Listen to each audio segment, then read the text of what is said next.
and the second is Scandinavian for calmly and finely born of fire. Those would be the perfect words to describe the journey Kent has been traveling.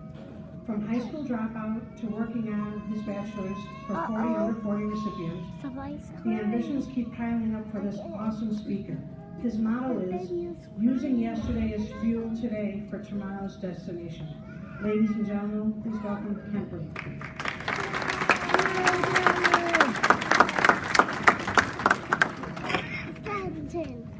Be quiet. That never gets old, fixing the microphone. Can you guys hear me over here? Can you hear me? All right. I know that thumb over there. First of all, I have to contain myself. I'm very excited right now. I told Maggie when I was asked to do this that this is a benchmark of mine. I told my wife a year ago that I would speak at the GED graduation ceremony, and in 2017, that's what I'm doing right now. So if I start sweating, it's because I'm happy.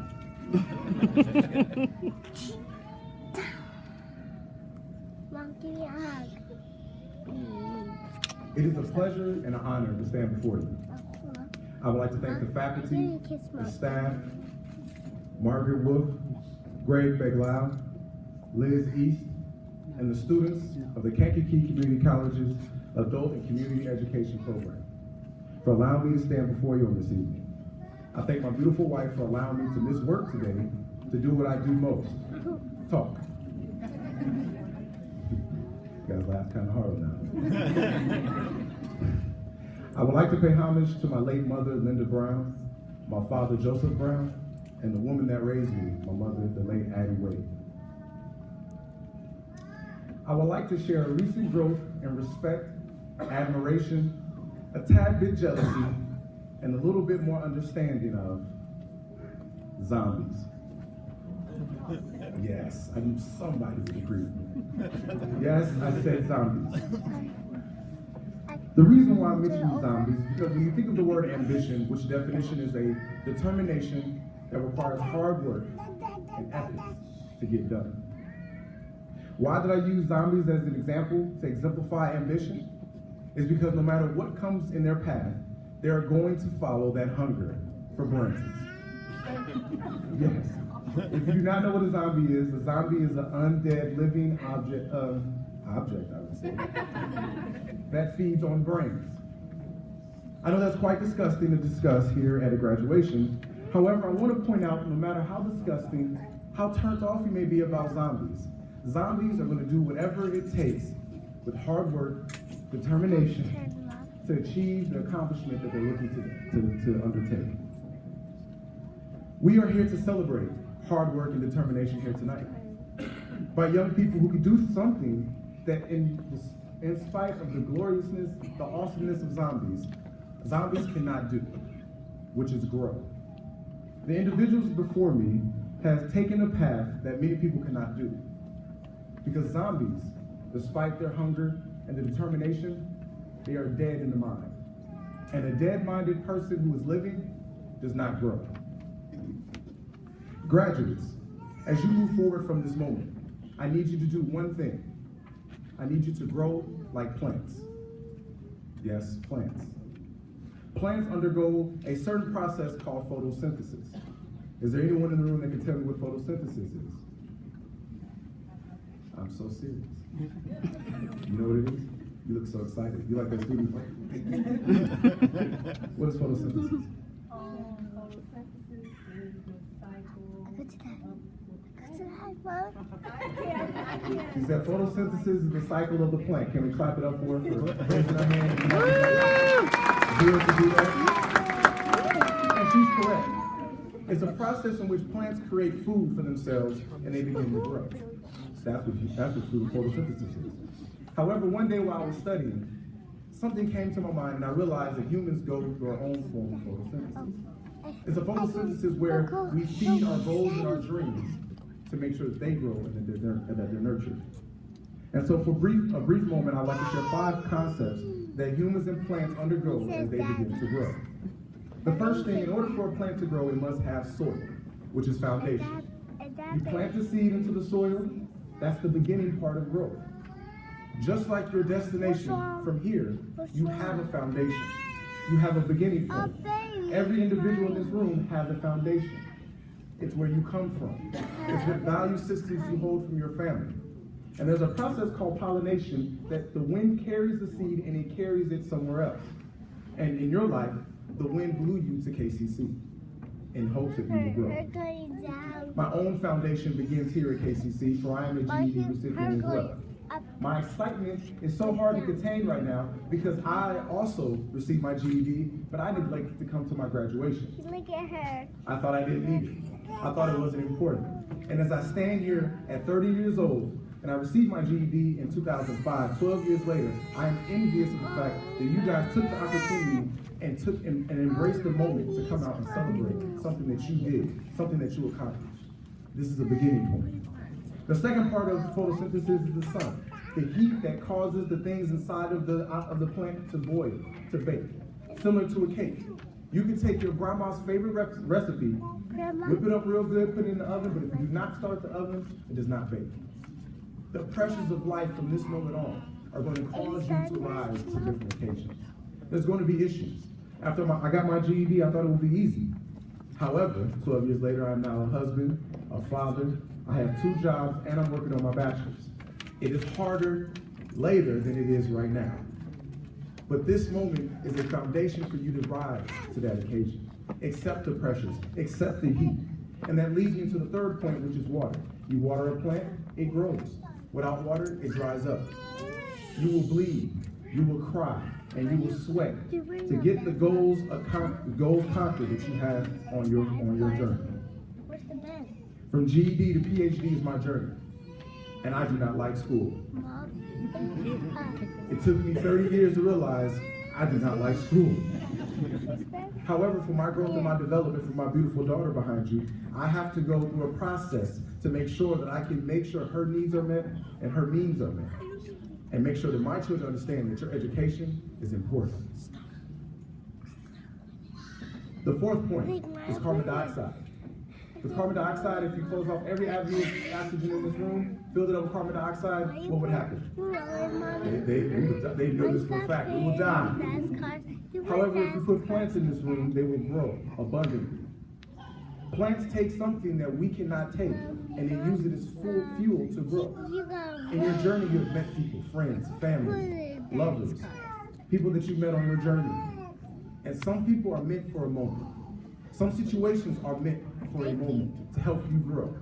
I have friends when I started my journey back in 2008 to come back and get my associates with a 0.64 GPA average. I didn't know you could get a 0. I thought they gave you the 1 automatically just showing up. But with a 0.64 GPA average, 6 of us said we're going back to college, we're going to do this, we're going to make our dreams a reality. And 6 turned to 4 on the day school started. 4 turned to 2 weeks later when the Pell Checks was cut. And 2 months after that, on my birthday, I was the only person riding the Metro bus as a homeless college student at 23 years old with a 2-year-old son that I co-parented with my the significant other at the time. And I had to grind harder than I ever did before. But my friends, I love them dearly, but they had to stay where they were at for me to get to where I'm at right now. The last and final point of the 5 points that I have for you is oxygen. Plants give off oxygen. They take what we can't take. They take sunlight, they use water, they're planted in soil, and they give off life. Graduates, if you do not give your story to someone else, you are not growing. You are not living. Even standing before you right now, I am so hungry to be in the auditorium for KCC's actual commencement for the accredited students. And I want to see every person in this audience in that group when I give that commencement. Because my hunger is fueled by the ambitions of other people. Giving you my story, to mention the things that I've embarked on, I hope give you the motivation to understand that if I can do this, you can do this. And you are at a better pace than I was back then, because now you can go into the associates. You can go straight to the bachelor's, and you do not have to wait to make your dreams a reality. So to conclude, it's important that I share a small story. And I know I lose a large amount of time, but it would be an issue with me when I go home tonight if I did not speak to the family, the faculty, administration, and you students about a story from a man named Eric Thomas, who I use as motivation on a daily basis. And if you need motivation, please look him up on YouTube. But there was a man who lived in the Midwest, and as you know, it gets cold in the Midwest. He covered his windows with plastic.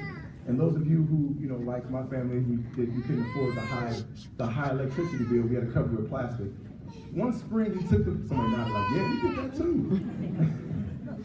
He took the plastic down one spring, and as he looked through the window, he noticed his neighbor had his window open, and he had an 80-inch flat screen TV with all the bells and whistles. He had to know where he got it from, so he ran over, he knocked on the door. Neighbor, where did you get the... And right before he could say television, he noticed a pearl. It was like blue with white foam, similar to Lake Michigan when the waves are crashing and they mix together, and that's that beautiful sight. He said, where did you get that pearl? And he told him, I found it where the white sand and the blue water meet together. Without any further instructions, he ran home, told his wife we're selling everything we own, and we're going to buy a boat, we're going to get our friends, and we're going to find where the white sand and the blue water meet. They traveled to Europe and saw the ancient ruins of Rome. They went to Asia and played the real Pokemon Go. I like Pokemon. They went to Australia and realized Australia is not just a continent, but a country. They journeyed to Africa and found out that Africa is not a country, but a continent with over 50 nations. They went to Southern America and had some of the best coffee, Julia, that some coffee drinkers would die for. That's one of my bucket list goals, to get some coffee from Colombia. But no matter where they went, they could not find where the white sand and blue water met. And so finally they settled on the island of Madagascar. Their friends had left them. The Bears were in the Super Bowl. The Cubs and White Sox are in the World Series. Michael Kors has a new purse, earrings, and ankle bracelet to match on sale for $50. That's See, look, what? I'm out here. People left them until it was just them. And I fast forward to years later where a young couple moved into the house. They loved the house when they first seen it, but they never went to the backyard. When they went into the backyard, they cut the grass, they took down the vines from the fence, noticed that there was a gate, and they journeyed out into the woods. As they journeyed through the woods, thinking, man, we got to steal all this land. They noticed in the clearing the smell of water in the air, seagulls making noises. And as they broke the clearing, they seen crystal blue water, white sand, and all along the horizon from the east to the west, pearls all shapes, all colors, all sizes. Is it gonna make noise? It's important that I share this because graduates, you are pearls and you are gems. And somewhere in life, before this chapter, someone made you feel, a situation made you feel that you was less than. And I'm here to tell you as a person who felt less than for a very long time, that you matter. And you are gems and pearls in the backyard of Kankakee County. So dust yourself off and push yourself further. And you can shine no matter where you want to go from here on out. But lastly, it's important that I tell the family, the friends, the educators, and the administration that it is our duty to polish these gems. Because sometimes gems can get caught in rubble and be buried under many circumstances. And like you, with the faculty that is here at KCC, they have polished a person like me off to stand before you, to speak to you, and to give life. I know you asked why did I mention zombies in the first place? One, other than them being cool, the graduates before us have decided to grow, and they are determined to go to the next level. And when we pour into them, it pours into their lives. Just like we reached out and we gave them some energy. That energy is going to spill into their families, it's going to spill into our communities. And we will begin to see a shift happen in our communities more and more when we decide to take the pearls we have, shine them, and put them in our own backyards for decoration, and make sure that they have a rightful spot in our house. If you do not believe me, and you need an example, my name is Kent Wade. I'm from Kankakee. I work at the Kankakee Public Library, and I work in the college library right here. You can find me on Facebook, Instagram, Twitter, and at www.ambitionist.biz for anything you want to know about my story and how far I have came. Graduates, I offer my support, I offer my energy, and I offer my time. I have business cards, and I'd like to give them to you because this is a community event. This is for you guys to grow, and you can share it with my baby girl. And just when she gets to you, she may need a boost. She may need a dose of ambition. And it's going to be on your shoulders from here on out. I thank you, I love you, and I appreciate you.